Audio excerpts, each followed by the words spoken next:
Ինչ հետը խոսել եմ, տեղս չեմ գտնում։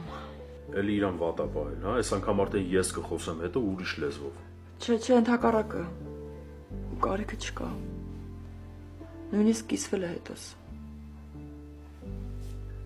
Միքայելը կիսվել է քեզ հետ։ Արի մի ծիծաղացրու էլի ինձ։ Հա, Մարիի ֆակտորը իհարկե կա, բայց դու մի մոռացի, որ դպրոց մտնելուց առաջին օրվանից սկսած ինքը քո հետ խնդիր ունի։ Գիտեմ։ Բայց այս անգամ իմ առջև լրիվ ուրիշ Միքայել էր։ Շատ կարեկից ու ծնողի հոգսով ապրող երիտասարդ։ Ո՞տ չի։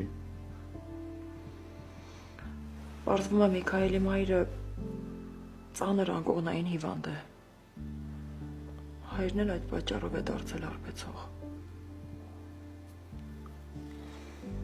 Լավ բան չասեցիր։ Դու արդեն հասկացել ես, ինչով կարող ենք օգնել իրան։ Դե կարծում եմ սկզբի համար ճիշտ կլինի բուժող բժշկին գտնենք, զրուցենք հետը, հասկանանք ինչով կարող ենք օգնել։ Չեմ հավատում։ Փաստորեն գեղեցիկ կանայք երբեմն խելացի մտքեր արտահայտում են։ Հայ քեզ բան։ Գիտես ինչ հաճույքով հիմա անտաշ բռիչո բանին համապատասխան պատասխան կտայի քեզ, բայց կզսպեմ ինձ։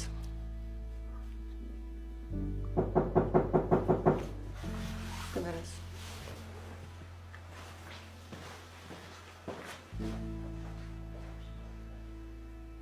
Մամ ջան, ես կբացեմ։